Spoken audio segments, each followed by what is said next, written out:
Tu m'entends? Ouais, c'est bon. Ouais, très bien. Aujourd'hui, voilà, je ne vais pas simplement spécialement vous parler de la paracha en elle-même et de ce qu'elle constitue, mais de ce Shabbat qui est un Shabbat Mevarechim, d'accord? Donc, c'est le Shabbat où on va bénir le mois de Kislev. Donc, on va déjà arriver dans ce mois-là. C'est un mois de grande lumière. Alors, pour l'anecdote, c'est le mois où je me suis marié, déjà. Donc, après avoir passé ce mois-là de Marcheshvan, un mois qui est un petit peu amer parce que c'est vrai que bon, c'est un mois qui n'a aucune fête. Alors, on arrive dans un mois qui est particulier puisque c'est le seul mois de l'année, le mois de Kislev, il faut le savoir, qui se termine par une fête. C'est un des seuls mois qui a cette particularité. Et donc, Hanouka, qui se termine toujours donc début Tevet, en général. Et on nous dit toujours, il y a un principe dans la Torah qui nous enseigne que tout vient toujours de la conclusion. Ça signifie quoi? Ça signifie que finalement, tout le mois de Kislev, qui va arriver, ce mois-là de lumière, y compris ce Shabbat-là, le Shabbat qui va le bénir, il est lié à cette fête-là. Parce qu'à partir du moment où dans ce mois-là, il y a une fête, alors tout ce mois-là, il est concentré sur cette grande fête. Et d'ailleurs, dans les communautés donc, chassidiques, justement, dans le monde de la chassidoute, c'est un mois extrêmement important, puisque c'est un mois, justement, on va fêter donc Yutet Kislev, qui est donc le mois comment on l'appelle, le Rosh Hashanah de la chassidoute, la partie profonde de la Torah. Donc, c'est quand même un mois qui a une particularité en plus de Hanouka. Il y a beaucoup de dévoilements qui se sont passés pendant ce mois-là. Donc, on a le Yutet, donc 9 qui se lève, 10 qui se lève, le 19 qui se lève, donc le Yutet. Et tout ça, finalement, ça renforce la notion justement de loi qui est liée à ce mois-là. Donc, il y a toujours finalement cette notion de joie qui doit finalement se développer de jour en jour et toujours s'agrandir là, parce que c'était ce que finalement les grands maîtres de la Torah, et plus particulièrement de la Chassidoute, voulaient toujours inculquer. C'est-à-dire qu'en fait, finalement, pourquoi Dieu il a voulu que ça soit dévoilé au moment, dans les dernières générations, dernières générations qui sont donc le talon du Mashiach. Pourquoi? Parce que la galoute a finalement pris tellement d'ampleur, a pris tellement de… bonsoir à Déborah qui vient d'arriver.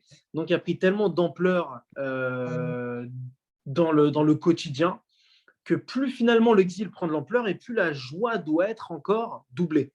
Toujours. Et toujours, c'est pour ça qu'il y a des mois d'ailleurs où il y a le mois de Hadar. Un mois de Hadar, bon, ça c'est quand même autre chose, mais ça fait partie finalement de ça.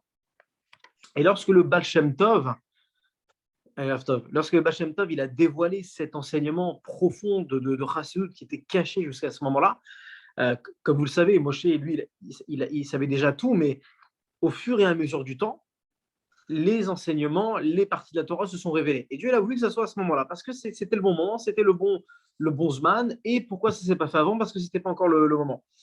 Donc, il assista justement particulièrement le Baal Shem Tov sur le fait de servir Dieu dans la joie. Parce que le fait d'être joyeux, ce n'est pas simplement pour nous dire, bah voilà, il faut être joyeux parce que c'est bien, on a un état d'esprit, etc. Bien sûr, c'est important, mais ça va beaucoup plus loin que ça. Et ça, on ne peut pas imaginer parce que on dit que le fait d'être joyeux, et ça rejoint le positif, finalement, le fait d'être positif, alors ça attire finalement la joie. Parce qu'on dit que justement, la tristesse attire la tristesse, à Dieu ne plaise, mais la joie attire la joie. C'est-à-dire que finalement, une personne qui va s'efforcer, qui va se forcer en lui-même d'être joyeux et vraiment d'être positif dans sa vie, alors il va ramener du positif. C'est-à-dire que quand il va, ça a une réelle répercussion sur notre vie. Ça, c'est des choses qui sont prouvées même scientifiquement. Il y a beaucoup de gens qui ont écrit des livres sur ça, et même des médecins, des grands médecins qui ont parlé, qui disaient que finalement, le fait d'avoir du positif, même si on n'a pas forcément des raisons d'être joyeux, et ben le fait de se dire non, je vais quand même me forcer à être joyeux, alors ça va attirer énormément de brachot sur soi et ça va nous permettre finalement d'avoir toutes les portes qui s'ouvrent finalement. On dit d'ailleurs que la tristesse, ça brise la bracha, ça brise les joies et ça détériore les canaux de la bénédiction. Donc c'est quand même quelque chose qu'il faut pas c'est pas simplement qu'il faut être heureux parce que c'est important, parce que c'est toujours mieux que d'être triste. C'est que il y a vraiment une répercussion et une conséquence là-dessus. Et ça, c'est très, très important de le comprendre. Et d'ailleurs, ce sujet-là a été amplifié par l'Admorazaken par la suite, dont on va fêter justement la libération du Tet Kislev, 19 Kislev, parce que l'Admorazaken, c'est donc le fondateur de la Chassidoute, plus particulièrement de la Chassidoute Rabbad et du Tanya, le saint livre, voilà, le Balatanya. Il a été en prison pour ça. Il a été en prison parce que finalement, on disait que ce qui révélait, c'était contraire aux enseignements de la Torah. Donc, il a été en prison pour ça. Il a fait un Messirut Nefesh, finalement, jusqu'à se demander si il devait continuer cette œuvre-là. Et lorsqu'il était en prison, donc le Baal Shem Tov, il y a un enseignement que le Baal Shem Tov et le Maggid de Mezrich. Maggid de Mezrich était voilà, l'élève du Baal Shem Tov et c'était l'enseignant de Morazaken. Ils sont partis le voir en prison et lui, il se demandait s'il devait continuer ça, si finalement, voilà, il devait continuer à le faire. Et ils lui ont dit, tu dois continuer à le faire, tu dois continuer à révéler cet enseignement-là, parce que vous savez qu'à l'époque, il y avait une très grande opposition entre d'un côté donc les Chassidim et les opposants, les Mitnagdim, c'est-à-dire ceux qui étaient contre finalement cet enseignement-là, qui trouvaient que c'était quelque chose finalement qui ne concernait pas et qui était contraire à la Torah. Et donc finalement, il a été en prison à cause de ça, à cause de finalement ces opposants-là, et il a voulu quand même révéler, c'est une lumière énorme dans le monde, et c'est pour ça qu'on va faire cette fête-là. Donc lui, quelque part, il a intellectualisé ça, les idées justement du Baal Shem Tov, c'est-à-dire qu'il les a mis complètement en application et il les a complètement développées. Et toujours, en fait, cette notion qui est revenue, le fait de prôner le service de Dieu, toujours d'une manière, comme on dit, donc, comme c'est marqué, Besimcha ou Betuv Levov, c'est-à-dire qu'avec joie et consentement du cœur. C'est-à-dire qu'il faut vraiment que le cœur, il aille dans ce sens-là et il soit complètement joyeux. Et il faut savoir une chose, c'est que cette joie-là, on ne doit pas la retrouver que dans le service de la prière, que dans le service de l'étude de la Torah et dans l'accomplissement des mitzvot. Ça, on doit le trouver partout finalement. On doit même le trouver dans les sujets du monde. C'est-à-dire que même dans les juifs saints, par exemple, ce n'est pas simplement qu'on doit être joyeux au moment où on étudie la Torah et que bon, quand on travaille, ben voilà, c'est un moment un peu relou. Non, c'est que même pendant ces moments-là, quand on s'occupe des sujets du monde, parce qu'il faut s'en occuper, parce que c'est comme ça, parce que voilà, ça fait partie de notre mission, alors on doit être joyeux pendant ces moments-là. Le travail, c'est la race. Bah, après, c'est relatif. C'est-à-dire qu'il y en a qui vont te dire que le travail, c'est la santé. Que tout dépend. En fait, tout dépend de l'esprit qu'on a dans l'étude de la Torah. C'est vrai que beaucoup de personnes travaillent et finalement, avec une idée quelque part, ils subissent un peu leur travail. C'est-à-dire que finalement, ils ne sont pas forcément heureux, mais ils le travaillent parce que dans leur tête, ils se disent qu'ils n'ont pas le choix. Mais tout dépend de l'état d'esprit qu'on a, en fait. C'est que si on travaille simplement en étant un petit peu esclave de son travail, esclave de l'argent, en se disant qu'il faut toujours courir après ça. Alors bien sûr qu'il faut de l'argent, ça, je ne vais pas vous dire le contraire. Hein. Je veux dire, si j'avais une formule magique à vous donner, je vous la donner, mais c'est évident que voilà, Dieu veut qu'on travaille. Mais il faut comprendre, c'est que ce travail-là, c'est qu'un moyen. Ça ne doit être qu'un moyen. Parce qu'à partir du moment où on s'occupe de son travail en étant le principal objectif de notre vie, alors on passe à côté de notre vie.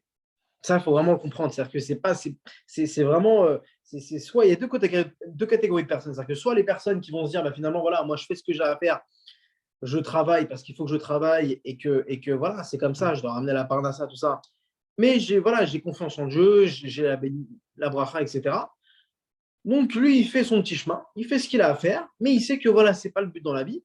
Et il y a l'autre personne qui, lui, va courir, qui va, voilà, il gagne un certain chiffre, il va vouloir faire le double le mois prochain, il va vouloir faire encore le quadruple la semaine prochaine, et ainsi de suite. Donc, en fait, c'est un cercle vicieux parce qu'on nous dit que finalement, les envies qu'on a, et ça, c'est la Torah qui le dit, c'est qu'une personne voilà, qui veut 200, elle va vouloir 400. Et c'est toujours comme ça. C'est qu'en fait, plus finalement ces envies-là elles vont grandir, et plus ça va prendre de l'ampleur encore plus. C'est qu'en fait, il n'y aura pas de limite quelque part. Donc la personne, elle va vouloir toujours courir après quelque chose finalement qui n'est pas essentiel. C'est-à-dire que même elle ne sait même pas ce qu'elle veut en vérité. Elle veut toujours plus. Mais d'accord, au bout de millions de choses. Mais ça, on pense que finalement, une fois qu'on va voir ça, alors on va être tranquille, entre guillemets. Alors, c'est pas le cas. C'est pas le cas parce que c'est pas spécialement ce qui va nous rendre heureux. Alors évidemment, ça contribue au bonheur. Le fait d'avoir des moyens, de s'en sortir, etc. C'est évident, hein, ça, je ne vais pas dire le contraire, mais surtout dans ce monde-là. Mais le problème, c'est que si on s'enferme dans ce travail-là et que finalement, on en fait le but principal, le Icar de tout, et que voilà, la Torah et la prière, c'est que accessoire, alors on se trompe finalement. Ça doit être vraiment qu'un véritable moyen. Ça doit être un moyen de voilà d'améliorer sa vie dans la Torah, d'améliorer ce service de Dieu. Mais si c'est juste pour acheter voilà des nouveaux vêtements et se faire, on n'a pas dit qu'il fallait pas kiffer. On peut se faire des kiffs, mais bon, c'est pas spécialement voilà le Icar et l'intérêt. Donc ça il faut comprendre. Mais c'est vrai que c'est pas tous les jours c'est pas toujours facile. C'est évident, c'est sûr. Donc voilà, nous on doit faire notre travail. Et d'ailleurs dans les Pirkei Avot, hein, les sages, ils enseignent que voilà, c'est qui le riche a priori? C'est celui qui se suffit quelque part de ce qu'il a. C'est-à-dire que bien sûr que voilà, il doit gagner sa vie, il doit faire ce qu'il faut, mais voilà, qui suffit déjà de ce qu'il a, et que finalement, il ne veut pas mettre toute sa tête dedans, parce que la tête, tout la chorma, il faut la mettre dans le service de Dieu. Dans le service de Dieu, et ne pas oublier notre principale mission. Et comment on ne l'oublie pas? Comment on doit se rappeler tout ça? Justement, en étudiant la Torah, en priant, en faisant tout ce qu'on fait, c'est ça qu'il faut faire. Parce que si on est englouti dans ce monde-là, après, c'est mauvais parce qu'on se perd finalement. Donc, on comprend quelque part que, pour revenir en fait à notre sujet par rapport au dévoilement de la Chassidoute, donc elle a été révélée justement qu'au cours des dernières générations pour contrer finalement l'obscurité de cette galoute, et pour finalement la contrer, on avait besoin de quelque chose. On avait besoin entre guillemets un antidote. Il fallait quelque chose. C'est pas possible parce que on n'aurait pas pu tenir sans avoir une partie profonde de la Torah qui nous donne de la joie. Alors la Chassidoute est venue au, au meilleur moment, finalement, au moment où il le fallait quelque part, parce que c'était Dieu qui a voulu que ça se fasse comme ça, parce que ça devait se faire comme ça quelque part. Et donc là on comprend que finalement la Chassidoute c'est pas simplement réservé à l'élite, loin de là, réservé juste à des gens qui, comme on pourrait le penser, qui ont étudié bien la partie révélée de la Torah, qui a fait du Niglé, qui a fait de la Gemara, etc. Non, c'est un état d'esprit finalement. C'est pas que de l'étude la Chassidoute, c'est vraiment un état d'esprit, c'est une vision du monde. Tout est différent en fait quand on étudie justement ces enseignements-là profonds. Alors, évidemment, ça change toute la vision du monde en fait. C'est que tout est dans la joie finalement, et que c'est pas que la religion, que la Torah, c'est pas une race-là, quoi. C'est pas que en dedans. C'est pas genre tu fais ça, tu vas avoir ça. Voilà, tout ça, ça, il faut le comprendre, et c'est différent. Après, c'est vrai qu'effectivement, il y en a certains, voilà, certains juifs peuvent très bien se poser la question, peuvent vraiment se demander comment un juif aujourd'hui peut montrer une si grande joie. Comment il peut avoir une si grande joie aujourd'hui, parce que finalement, bon, c'est pas si évident que ça d'être joyeux aujourd'hui. Et donc, d'autres peuvent argumenter que justement, la joie, elle doit être profonde, et non pas forcément externalisée. Ça peut être une joie, par exemple, qui est juste simplement voilà, interne, mais ce n'est pas forcément une joie qui est extériorisée. On peut très bien être joyeux intérieurement, mais sans forcément le montrer extérieurement. Ça, c'est forcément que des gens peuvent se poser cette question. Mais finalement, on nous dit que toutes ces questions-là, en vérité, quelque part, elles n'ont pas leur place, parce que tout juif, finalement, il est concerné par ce sujet-là de joie, et il doit agir concrètement, justement, pour intensifier la joie dans la Torah et dans les mitzvot, mais il doit le montrer aussi, parce que le fait de montrer la joie, alors que c'est comme quand on voit une personne, par exemple, on lui sourit, rien que le fait de la sourire, finalement, la personne, ça va lui faire plaisir, on lui fait du bien. C'est quelque chose qui ne s'explique pas. Je pense que bon, ça nous est tous déjà arrivé quand on voit quelqu'un voilà, qui nous demande comment ça va, tu vas bien, qui sourit, c'est agréable. C'est agréable que de voir une personne qui a une tête toute blanche, qui est en rasera totale. Voilà, donc c'est ça qui change tout finalement. Donc, quand un juif du maire général, il agit comme il se doit, et qu'il fait finalement ce qui lui incombe, alors finalement, il ne doit pas avoir peur. Il ne doit pas avoir peur, et il ne doit pas être dans le doute. C'est-à-dire que s'il fait voilà, ce qu'il a à faire, il fait ce que le bon Dieu lui a demandé, il ne se pose pas vraiment de questions, qu'il s'efforce d'être joyeux, et vraiment ça, il faut le rappeler. Alors comme c'est marqué justement, donc Iné loyanum velo ishan shomei Israël. Donc voici, jamais il ne s'assoupit, il ne sommeille le gardien d'Israël. Le gardien d'Israël, il est toujours voilà, cette promesse que Dieu, il ne nous abandonne pas, et qu'il est toujours avec nous. Quoi qu'il arrive, quoi qu'il se passe, que ce soit dans les bons comme dans les mauvais moments, et voilà, que ce soit toujours dans les bons moments, et qu'il y ait jamais, que ça laisse pas de place finalement à quelque chose de négatif. Donc chacun pourra finalement poursuivre son chemin, sa route, donc sans entrave, sans difficulté, et augmenter justement dans tous ces sujets-là, tous ces sujets de mitzvot et de Torah, et dans la joie justement. Et c'est comme ça, le fait de la joie, elle brise toutes les barrières. Et c'est principalement l'enseignement euh, de Yutet Kislev. De Yutet Kislev, parce que c'est vraiment, voilà, c'est appelé vraiment le Rosh Hashanah de la Chassidut. C'est vraiment, on a le Rosh Hashanah de la nouvelle année, et là, c'est le Rosh Hashanah carrément voilà, de la Chassidut. Donc, c'est vraiment quelque chose de nouveau aujourd'hui que notre service de Dieu, il doit être basé sur quelque chose d'agréable. C'est-à-dire qu'évidemment, qu'on doit être soumis à Dieu, qu'on doit s'annuler, etc., mais que ça ne doit pas se faire dans la contrainte.